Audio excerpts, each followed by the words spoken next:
നമുക്ക് നിധിയുടെ സുധീഷിന്റെ വരാൻ പോകുന്ന ദിവസങ്ങളെ നല്ലൊരു കഥ കേട്ടാലോ? എല്ലാ ദിവസവും ഉച്ചയ്ക്ക് നിധിയുടെ സുധീഷിന്റെ പിറ്റേ ദിവസത്തെ വിശേഷങ്ങളൊക്കെ ചാനലത്ത് അപ്ലോഡ് ചെയ്യുന്നുണ്ട് കേട്ടോ. കാണാൻ താല്പര്യമുള്ളവർ കാണുകയും വീഡിയോ ഇഷ്ടപ്പെടുവാണെങ്കിൽ ഒന്ന് ഹൈപ്പ് ചെയ്യാനും മറക്കരുതേ. അങ്ങനെ നമ്മൾ കാണുന്ന സുധീഷ് ഓടിച്ച കാർ ഒരു ബൈക്കിനിട്ട് പോയി തട്ടുന്നുണ്ട്. അങ്ങനെ ഒടുവിൽ ആ ബൈക്കുകാരൻ കൊണ്ട് കേസ് കൊടുക്കുകയാണ്. അത് കുറേ പ്രശ്നങ്ങളും കാര്യങ്ങളും ഒക്കെ ആയി. സുധീഷ് തൻ്റെ ഭാഗത്ത് തെറ്റെന്ന് സമ്മതിക്കാൻ കൂട്ടാക്കിയില്ല. പക്ഷേങ്കിൽ പോലീസ് സ്റ്റേഷനിൽ അവസാനം സുധീഷിനെ പിടിച്ച് ലോക്കപ്പിൽ ഇടുവാണ്. ഇറക്കിക്കൊണ്ട് വരാനായിട്ട് നിധി സുഭാഷും ഹരീഷും ഒക്കെ ചെല്ലുന്നുണ്ട്. കുറേ പൈസയൊക്കെ കൊടുക്കേണ്ടി വന്നു. ആ പൈസയാണെങ്കിലോ സുധീഷ് നിധിക്ക് സ്കൂട്ടി വാങ്ങാനായിട്ട് അലമാരി സൂക്ഷിച്ചിരുന്ന പൈസയായിരുന്നു. അങ്ങനെ കുറേ പ്രശ്നങ്ങൾക്ക് ശേഷമാണ് ഒടുവിൽ സുധീഷിനെ ഇറക്കി വീട്ടിലേക്ക് കൊണ്ടിരുന്നത്. വീട്ടിൽ വന്നു കഴിഞ്ഞപ്പോഴത്തേനും താൻ സ്കൂട്ടി വാങ്ങിക്കാൻ വെച്ച പൈസ എടുത്താൽ തന്നെ ഇറക്കിയെന്ന് അറിഞ്ഞപ്പോൾ സുധീഷിനെ സഹിച്ചില്ല. അതിൻ്റെ പേരിൽ ഹരീഷിനോട് കുറേ ഒച്ചപ്പാടും ബഹളമൊക്കെ ഉണ്ടാക്കുന്നുണ്ട്. ഹരീഷ് പക്ഷേ വിട്ടുകൊടുക്കാൻ പോയില്ല. ഓരോന്നൊക്കെ വരുത്തി വെക്കുമ്പോൾ നീ ഓർക്കണം, നീ ആരോട് ചോദിച്ചിട്ടാടാ ഇങ്ങനെയൊക്കെ ചെയ്തേ? അയാളുടെ മേത്ത് സ്കൂട്ടി കയറ്റിയതും പോരാ, അയാളുടെ മേത്ത് കാർ ഇടിപ്പിച്ചാൽ പോരാ, എന്നിട്ട് ന്യായം പറയുന്നോ? പിന്നെ നീ കുറേ അവിടെ കിടന്ന് ഒച്ചപ്പാടും ബഹളമൊക്കെ ഉണ്ടാക്കിയില്ലേ, അതുകൊണ്ടാണ് നിന്നെ ലോക്കപ്പിൽ കൊണ്ട് ഇട്ടേന്നൊക്കെ പറഞ്ഞു. ഒടുവിൽ സുധീഷിന് തൻ്റെ തെറ്റ് മനസ്സിലായി. നിധിക്കാണെങ്കിൽ ഭയങ്കര ദേഷ്യവും സങ്കടമായിരുന്നു സുധീഷിൻ്റെ ഈ പ്രവൃത്തികളൊക്കെ മൂലം. പിന്നീട് സുധീഷ് ഒരു കാര്യം തീരുമാനിച്ചു, നിധിക്കൊരു സ്കൂട്ടി വാങ്ങിച്ചു കൊടുക്കണമെന്ന്. അങ്ങനെ സുധീഷ് ഒരു സെക്കൻഡ് സ്കൂട്ടി വാങ്ങിക്കണം. അപ്പോൾ അത് ഹരീഷാണ് ഏർപ്പാടാക്കി കൊടുത്തത്. കുറച്ച് പൈസ കൊടുത്തിട്ട് അങ്ങനെ ആ സ്കൂട്ടി വാങ്ങി. കാരണം നിധിക്ക് ഇനി ഓഫീസിലേക്ക് വരാനും പോകാനൊക്കെ എളുപ്പമാണല്ലോ. ഒരു സ്കൂട്ടി ഉണ്ടെങ്കിൽ കാര്യങ്ങൾ കുറച്ചുകൂടി എളുപ്പമാവും.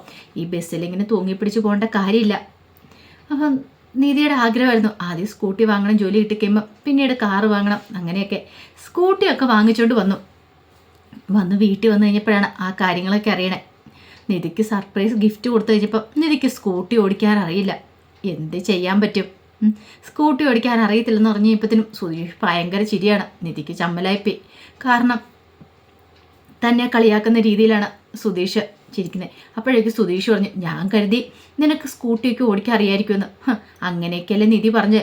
നിധിയുടെ വീട്ടിൽ സ്കൂട്ടിയും കാറും ബൈക്കും എല്ലാം ഉണ്ടല്ലോ. 3-4 കാറൊക്കെയുള്ള വീട്ടിലുള്ള പെൺകുട്ടിക്ക് സ്കൂട്ടി ഓടിക്കാൻ അറിയത്തില്ലെന്ന് പറഞ്ഞാൽ കഷ്ടം തന്നെ എന്നൊക്കെ പറഞ്ഞു. നിധിക്ക് ഭയങ്കര സങ്കടമായിപ്പോയി എല്ലാവരുടെയും മുന്നിൽ വെച്ച് സുധീഷ് കളിയാക്കിയത്. നികേഷ് പറഞ്ഞു, പേടിക്കൊന്നും വേണ്ട നിധിയടുത്തി, ഞാൻ പഠിപ്പിക്കാമെന്ന് പറഞ്ഞു സ്കൂട്ടി ഓടിക്കാൻ. അതൊട്ടും പ്രതീക്ഷിച്ചിട്ടുണ്ടായിരുന്നില്ല സുധീഷ്. കാരണം താൻ ആ സ്കൂട്ടി വാങ്ങിച്ചോണ്ട് വന്നേ തൻ്റെ ഭാര്യ നിധി, പിന്നെ ഇവൻ എന്തിനു പഠിപ്പിക്കുന്നു എന്നൊരു ചിന്തയായിരുന്നു. നികേഷ് പറഞ്ഞു, നിധിയടുത്ത് ഞാൻ പഠിപ്പിച്ചോളാം, നമുക്ക് ഗ്രൗണ്ടിലേക്ക് പോകാമെന്ന് പറഞ്ഞു.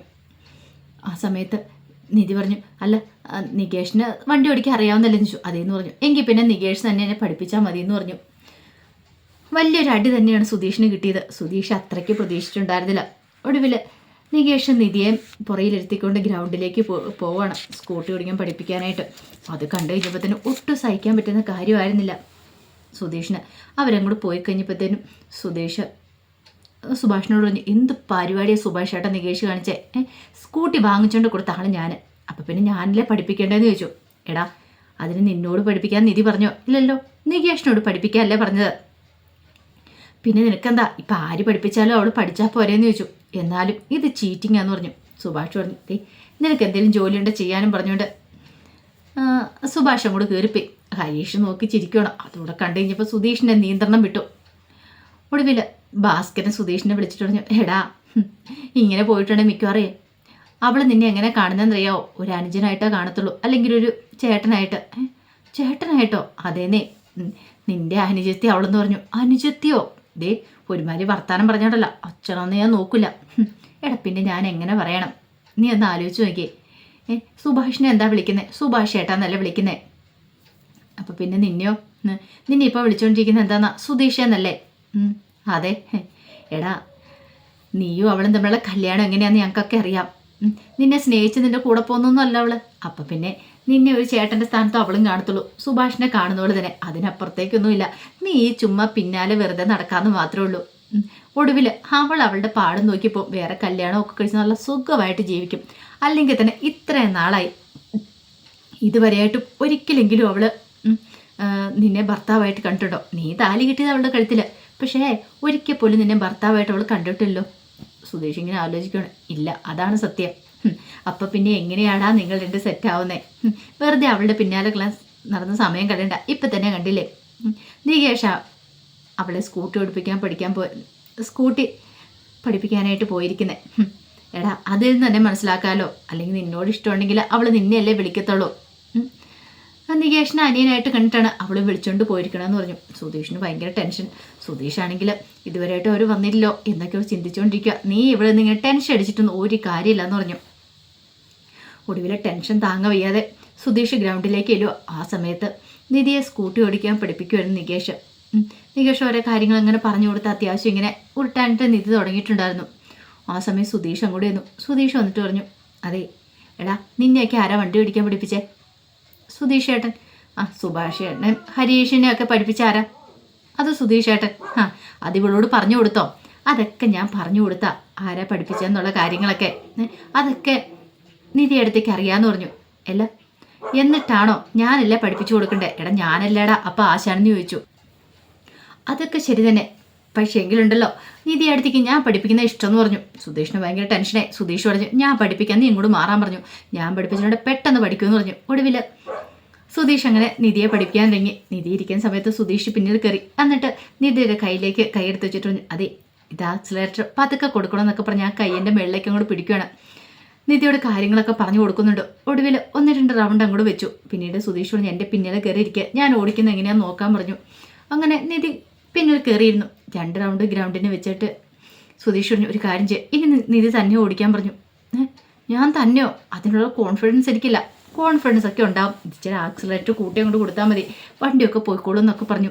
നിധിക്ക് ഭയങ്കര ടെൻഷനായിരുന്നു. എന്നാലും സുധീഷ് പറഞ്ഞു കഴിഞ്ഞപ്പോൾ എന്ത് ചെയ്യണമെന്ന് അറിയില്ല. ഒടുവിൽ നിധി വണ്ടി എടുത്തു. ഇത്തിരി ആക്സിലേറ്റർ കൂട്ടി കൊടുക്കാൻ പറഞ്ഞു. നിധി ഒറ്റ കൊടുപ്പം കൊടുത്തു. വണ്ടി തെറിച്ചു പോയി മറിഞ്ഞു വീണു. നിധി അവിടെ കിടന്നു. എന്ത് ചെയ്യണമെന്ന് അറിയില്ലായിരുന്നു. പെട്ടെന്ന് സുധീഷും നികേഷോട് ഓടി ചെല്ലുവാണ്. നിധിയുടെ കൈയുടെ ചെറിയ പോറലും കാര്യങ്ങളൊക്കെ ഉണ്ടായിരുന്നു. പെട്ടെന്ന് നികേഷൊക്കെ നിധിയെ പിടിച്ചെഴുന്നേൽപ്പിച്ചു. വണ്ടിയൊക്കെ എടുത്ത് നേരെയാക്കി. അപ്പോഴേക്കും നിധി പറഞ്ഞു, സുധീഷ എല്ലാത്തിനും കാരണം, ഞാൻ മര്യാദയ്ക്ക് ഡ്രൈവിംഗ് പഠിച്ചുകൊണ്ടിരുന്ന സുധീഷ് വന്നുകൊണ്ടാണ്. നികേഷ് പറഞ്ഞു, അത് ശരിയാ, ഞാൻ എത്ര നന്നായിട്ട് പഠിപ്പിച്ചുകൊണ്ടിരുന്ന സുധീഷയുടെ വന്നിട്ട് എന്തിനും ഇങ്ങനെ കാണിച്ചെന്ന് ചോദിച്ചു. എടാ അത് ഞാൻ എന്താ ചെയ്തേ? ഞാനൊന്നും ചെയ്തില്ലല്ലോ, ഇച്ചിരി ആക്സിലേറ്റർ കൂട്ടി കൊടുക്കാനല്ലേ പറഞ്ഞുള്ളൂ. വേണ്ട, സുധീഷ് എന്നെ പഠിപ്പിക്കണ്ടെന്ന് പറഞ്ഞുകൊണ്ട് നിധി അവിടെ നിന്ന് ഇറങ്ങുവാണ് ഗ്രൗണ്ടിൽ നിന്ന്. അപ്പോഴേക്കും നികേഷും കൂടെ പോന്നു വണ്ടി എടുത്തുകൊണ്ട്. സുധീഷിന് ഭയങ്കര ടെൻഷനായി. വീട്ടിലേക്ക് വന്നു കഴിഞ്ഞപ്പോൾ സുഭാഷ് ചോദിച്ചു, എന്താ എന്തു പറ്റിയെന്നൊക്കെ ചോദിക്കുന്നുണ്ട്. സുഭാഷിന് ഭയങ്കര ടെൻഷനായിരുന്നു. അപ്പോഴേക്കും നികേഷ് കാര്യങ്ങൾ പറയണം. സുഭാഷ് നേരെ ചീത്ത പറയണം സുധീഷിനെ. എടാ നീ എന്ത് പരിപാടിയാടാ കാണിച്ചേ? നിന്നോട് ആരാ പറഞ്ഞേ ആ പിന്നാലെ പോകാനായിട്ട്? നിനക്ക് ഈ വീട്ടിലിരുന്നാൽ പോരായിരുന്നോ? അവർ പോയി പഠിച്ചോളൂല്ലായിരുന്നോ? പിന്നെ എന്ത് കാണാനടാ? ആ പെങ്കുച്ചിനെ ഉരുട്ടിയിടാൻ പോയതാണെന്നൊക്കെ ചോദിച്ചു. ഭയങ്കര ചീത്ത. സുധീഷ് പറഞ്ഞു, സുഭാഷ് ചേട്ടാ ഡ്രൈവിംഗ് പഠിക്കുന്ന സമയത്ത് ഇത്തരം ഒക്കെ ഉണ്ടാവും, പ്രത്യേകിച്ച് സ്കൂട്ടി സൈക്കിളൊക്കെ ഓടിക്കാൻ പഠിക്കുന്ന സമയത്ത് ഇത്തിരി വീഴ്ചയൊക്കെ സ്വാഭാവികമാണെന്ന് പറഞ്ഞു. അത് കേട്ടപ്പോൾ സുഭാഷ് പറഞ്ഞു, ഇതേ മിണ്ടര നീ, പിന്നെ എന്നെ സൈക്കിൾ ഓടിക്കാനായിട്ട് പഠിപ്പിച്ചാരാ? സുഭാഷേനല്ലേ? എന്നിട്ടോ ഞാൻ എത്ര റൗണ്ട് വീണിട്ടുണ്ട്, എൻ്റെ കൈയൊക്കെ പൊട്ടിയിട്ടുണ്ട്. എന്നിട്ട് ഒടുവിൽ എന്തായി? എന്നിട്ട് സുഭാഷേണ് അന്ന് ഇത്ര ടെൻഷൻ ഇല്ലായിരുന്നല്ലോ, പിന്നെ ഇപ്പം എന്താ ഇവൾക്ക്? എടാ നിന്നെ പോലെയാണ് ഇവള്. ഓ ഇത് പിന്നെ അനുജത്തിയാണല്ലോ സുഭാഷിൻ്റെ, അതുകൊണ്ടാണല്ലോ എന്നൊക്കെ പറഞ്ഞു. സുഭാഷ് പറഞ്ഞു, മിണ്ടരുത്, ഇനി ഇവള് ഡ്രൈവിംഗ് പഠിക്കുന്ന സമയത്ത് നീ ആ പരിസരത്ത് എങ്ങനെ ചെന്നാൽ നിന്റെ മുട്ട് കലിയാൻ തല്ലി പിടിക്കുന്നൊക്കെ സുഭാഷ് പറഞ്ഞു. ഒടുവിൽ സുധീഷ് ഒന്നും മിണ്ടാൻ നിൽക്കുക. ഇത്തിരി കഴിഞ്ഞപ്പോഴത്തേനും നികേഷ് പറഞ്ഞു, ഒരു കാര്യം ചെയ്യാം, ഇവിടെ ഈ പരിസരത്തൊക്കെ ഓടിക്കാം, ഈ മുറ്റത്തോടെയൊക്കെ ഓടിച്ച് പഠിപ്പിക്കാമെന്ന് പറഞ്ഞിട്ട് എന്ത് ചെയ്തു, അതിലൂടെയൊക്കെ നികേഷ് ഓടിച്ച് പഠിപ്പിക്കുകയാണ്. അത് കണ്ടു കഴിഞ്ഞപ്പോൾ സുധീഷിന് എന്ത് ചെയ്യണമെന്ന് അറിയില്ല. ഭാസ്കരൻ അതൊക്കെ നോക്കി നിൽക്കുന്നുണ്ടായിരുന്നു. കുറച്ച് കഴിഞ്ഞപ്പോഴത്തേനും നിധി അത്യാവശ്യം ബാലൻസായി ഓടിക്കാനായിട്ട്. അങ്ങനെ നിധി ഇങ്ങനെ ഓടിക്കുന്ന സമയത്താണ് ഹരീഷ് അങ്ങോട്ട് വരുന്നത്. ഹരീഷ് വന്നിട്ട് കൊള്ളാലോ, നിധി അടുത്ത് ഡ്രൈവിംഗ് ഒക്കെ പഠിച്ചോന്ന് ചോദിച്ചു. അത്യാവശ്യത്തിനെന്ന് പറഞ്ഞു. കൊള്ളാം, ഇങ്ങനെ മതി, ഇത്തിരി സ്പീഡ് കുറച്ചിപ്പോൾ പഠിച്ചിട്ട് പിന്നെ ഇത്തിരി സ്പീഡ് കൂട്ടി കൊടുത്താൽ മതി എന്നൊക്കെ പറഞ്ഞു. അങ്ങനെ സംസാരിച്ചുകൊണ്ടിരിക്കുന്ന സമയത്ത് ചാന്ദിനി വരുന്നുണ്ട്. ചാന്ദിനി വന്നു കഴിഞ്ഞപ്പം അങ്ങോട്ടേക്ക് ഇറങ്ങി സുഭാഷ് ചാന്ദിനിയെ സ്വീകരിച്ചുകൊണ്ട് വരുന്നുണ്ട്. പിന്നെ ചാന്ദിനിയെ പരിചയപ്പെടുത്തുന്ന സമയത്ത് നിധി പറഞ്ഞു, എനിക്കറിയാം അവിനാശിൻ്റെ പെങ്ങളല്ലേ എന്ന് ചോദിച്ചു. ചാന്ദിനിക്ക് അങ്ങനെ ഹിന്ദി അറിയത്തുണ്ടായിരുന്നുള്ളൂ, മലയാളം അറിയത്തില്ലായിരുന്നു. ഒടുവിൽ സുധീഷ് തനിക്ക് അറിയാവുന്ന പോലെയൊക്കെ ട്രാൻസ്ലേറ്റ് ചെയ്ത് കൊടുക്കുകയാണ്. പിന്നീട് ചാന്ദിനിയെ അകത്തേക്ക് വിളിച്ച് കയറ്റി കഴിഞ്ഞാൽ ഭാസ്കരൻ ചെന്ന് ഹിന്ദി തന്നെ സംസാരിക്കുകയാണ് ചാന്ദിനിയായിട്ട്. ഭാസ്കരൻ ഇങ്ങനെ ലോറിയൊക്കെ ഓടിക്കാൻ പോകുന്നതുകൊണ്ട് ഭാസ്കരൻ ഒരുമാതിരിപ്പെട്ട ലാംഗ്വേജ് ഒക്കെ അറിയായിരുന്നു. ഹിന്ദി, മലയാളം, തമിഴ് എന്ന് വേണ്ട കുറേ ഭാഷകൾ അറിയായിരുന്നു, ഇംഗ്ലീഷൊക്കെ അറിയായിരുന്നു. എക്സ്പേർട്ടായിരുന്നു ഭാസ്കരന്. ചാന്ദിനിയുമായിട്ട് നിന്ന് കത്തി വെക്കുകയാണ്. ഒടുവിൽ സുധീഷ് പോയിട്ട് പറഞ്ഞു, മതി, ഇനി ഇത്രയും കത്തി വെച്ചൊക്കെ മതിയെന്ന് പറഞ്ഞ് ഭാസ്കരനെ കൂടെ പറഞ്ഞു വിട്ടു.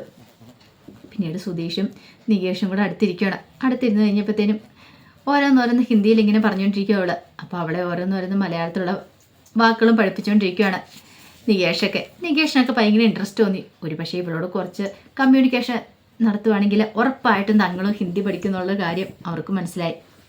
കുറേ സമയം കഴിഞ്ഞ് ആഹാരമൊക്കെ അവിടെ നിന്ന് കഴിച്ചിട്ടാണ് ചാന്ദിനി പോകുന്നത്.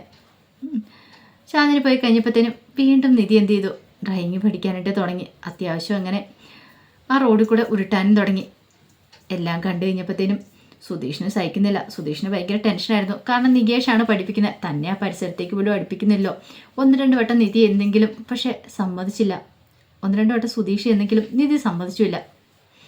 ഈ സമയത്ത് ഭാസ്കരൻ എന്ത് ചെയ്തു, സുധീഷിനെ കളിയാക്കുന്നുണ്ട്. എടാ കണ്ടോടാ, ഇങ്ങനെ വേണം, നിന്നെ എന്തിനു കൊള്ളാന്നൊക്കെ പറഞ്ഞ് കളിയാക്കും കൂടെ ചെയ്തു. അതോടെ അറിഞ്ഞു കഴിഞ്ഞപ്പോഴത്തേനും അങ്ങോട്ട് സഹിക്കാൻ പറ്റുന്നുണ്ടായിരുന്നില്ല സുധീഷിന്. വല്ലാത്തൊരു ടെൻഷനായിരുന്നു. പിന്നീട് സുധീഷ് തോമസ് ചേട്ടനെ കാണാനായിട്ട് ചെല്ലുന്നുണ്ട്. അപ്പം സുധീഷിൻ്റെ ലൈസൻസും കാര്യങ്ങളും 1 മാസത്തിന് പിടിച്ചു വെച്ചിരിക്കുമായിരുന്നു. 1 മാസം കഴിഞ്ഞാൽ ലൈസൻസ് കൊടുക്കുകയുള്ളൂ. കാരണം ആ ബൈക്കിനിട്ട് പോയി ഇടിച്ചുകൊണ്ട് പോരാത്തന്നെ അതിൽ എസ്പിയുടെ മോനും കൂടെ ആയിരുന്നു. തീർന്നില്ലേ പൂരം. അത് ലൈസൻസ് 1 മാസം കഴിഞ്ഞിട്ട് തരത്തുള്ളതെന്ന് പറഞ്ഞു. ലൈസൻസ് ഇല്ലാത്തതുകൊണ്ട് തോമസ് ചേട്ടൻ കാറ് കൊടുത്തുമില്ല സുധീഷിന് വണ്ടി ഓടിക്കാനായിട്ട്. സുധീഷ് എന്നിട്ട് പരാതിയൊക്കെ പറയുന്നുണ്ട് തോമസ് ചേട്ടനോട്. എന്ത് പരിപാടിയാണ് കാണിച്ചേ, എനിക്ക് വണ്ടി ഇല്ലെങ്കിൽ പിന്നെ ഞാൻ എന്ത് ചെയ്യും? എടാ നിനക്ക് ലൈസൻസ് ഇല്ലോ എന്നൊക്കെ പറഞ്ഞു. അത് പറയാം തോമസ് ചേട്ടൻ, എൻ്റെ അവസ്ഥ എനിക്കെല്ലാം അറിയുള്ളൂ. ഒടുവിൽ തോമസ് ചേട്ടനും കൂട്ടി ബാറിൽ പോവുകയാണ്. അങ്ങനെ ബാറിൽ പോയി 2 ബിയറൊക്കെ അടിച്ചു കഴിഞ്ഞപ്പോഴത്തേനും ഇത്ര നാളത്തെ ചരിത്രമൊക്കെ സുധീഷ് അങ്ങ് തുറന്നു പറയണം. താനും നിധിയും തമ്മിലുള്ള കല്യാണം എങ്ങനെയാണ് നടന്നതും ഇവിടം വരെ കാര്യങ്ങളൊക്കെ എത്തിയതൊക്കെ എല്ലാം കേട്ട് കഴിഞ്ഞപ്പോൾ തോമസ് ചേട്ടൻ വിഷമം. അയ്യോടാ ഇങ്ങനെയൊക്കെയായിരുന്നോ, ഇതൊന്നും എനിക്കറിയില്ലായിരുന്നു പറഞ്ഞു. പക്ഷേങ്കിൽ അന്ന് സുധീഷ് ഓവറായിട്ട് ബീർ കുടിച്ചിട്ടുണ്ടായിരുന്നു, തലയ്ക്ക് പിടിച്ചായിരുന്നു. സുധീഷ് വീട്ടിലേക്ക് വന്നപ്പോൾ സുധീഷിൻ്റെ മനസ്സിലേക്ക് വന്ന ഭാസ്കരൻ പറഞ്ഞ കാര്യങ്ങളൊക്കെ ആയിരുന്നു. നിന്നെ എന്തിനു കൊള്ളാടാ, ഇങ്ങനെ പോയിട്ടാണ് അധികം വൈകാതെ അവൾ നിൻ്റെ അനുജത്തിയായിട്ട് മാറുമെന്നൊക്കെ. അപ്പം പിന്നെ എന്ത് ചെയ്യണമെന്നറിയില്ല. സുധീഷ് നിധി കിടക്കുന്നിടത്തേക്ക് വന്നു. അപ്പം കഥ കുറ്റിയിട്ടുണ്ടായിരുന്നില്ല, ചാരിയിട്ടുണ്ടായിരുന്നുള്ളൂ. അകത്തേക്ക് കയറി നിധിയോടൊപ്പം കയറി കിടക്കുവാണ്. നിധി ഒന്നുറേ കഴിഞ്ഞ് നോക്കിയപ്പോൾ സുധീഷ് അരിയെ കിടക്കുന്നു. നിധി പെട്ടെന്ന് ചാടി എഴുന്നേറ്റ് വെപ്രാളപ്പെടുവാണ്. പേടിച്ച് പോയിട്ടുണ്ടായിരുന്നു. സുധീഷ് വിട്ടുകൊടുക്കാൻ ഒരുങ്ങില്ല. സുധീഷോട് ഞാൻ നിൻ്റെ ഭർത്താവല്ലേ, നിൻ്റെ കൂടെയല്ലേ കിടക്കണ്ടേ, ഞാൻ വേറെ ആരുടെ കൂടെയാന്നൊക്കെ ചോദിച്ചോണ്ട് കുറേ ഒച്ചപ്പാടും വേണം. അപ്പോഴേക്കും സുഭാഷും ഹരീഷും ഒക്കെ എഴുന്നേറ്റു. അവരൊക്കെ വന്നു കഴിഞ്ഞപ്പോഴത്തേന് സുധീഷ് പെട്ടെന്ന് കഥ ഒന്ന് ലോക്ക് ചെയ്തു. നിധി അകത്തും ബാക്കിയുള്ളവർ പുറത്തും. കഥ തുറക്കാൻ പറഞ്ഞിട്ട് തുറന്നില്ല. ഒടുവിൽ നിധി എന്ത് ചെയ്തു, അവനെ പിടിച്ചൊരു തള്ളു കൊടുത്തിട്ട് കഥ തുറന്ന് പുറത്തേക്ക് ഇറങ്ങി. ഈ സമയം സുഭാഷൊക്കെ അകത്ത് കയറിയിട്ട് സുധീഷിനെ തല്ലാനൊരുങ്ങാണ്. സുധീഷ് പക്ഷേ വിട്ടുകൊടുത്തില്ല. എൻ്റെ ഭാര്യയാണെങ്കിൽ അവൾ എന്നോടൊപ്പം കിടക്കും, അല്ലാതെ അവൾ തനിച്ചല്ല കിടക്കുന്നത്, ഞാൻ കിട്ടിയ താലി അവളുടെ കഴുത്തേ കിടക്കണമെന്നൊക്കെ പറഞ്ഞുകൊണ്ട് വമ്പൻ പ്രകടനം. എന്ത് ചെയ്യണമെന്ന് അറിയത്തില്ലാതായി. ഒടുവിൽ നിധിക്ക് ഭയങ്കര വിഷമമായിപ്പോയി. നിധി ഒരിക്കലും പ്രതീക്ഷിച്ച കാര്യമായിരുന്നില്ലത്, ഇങ്ങനെ ഒരു ടെസ്റ്റ്, അല്ലെങ്കിൽ സുധീഷ് ഇങ്ങനെ തന്നോട് ചെയ്യുമെന്നൊക്കെയുള്ള. നിധി ആകെപ്പാടെ വല്ലാതെ പാനിക്കായി പോയിട്ടുണ്ടായിരുന്നു. അപ്പം അതിൻ്റെ കഥകളൊക്കെയാണ് നമ്മൾ കാണാൻ പോകുന്നത്. ഇനിയിപ്പോൾ എന്തായി തീരും നമുക്ക് കാത്തിരുന്ന് കാണാം കേട്ടോ. ഒരിക്കൽ കൂടി എല്ലാവർക്കും ശുഭദിനം നേർന്നുകൊണ്ട് നിർത്തുന്നു. നന്ദി.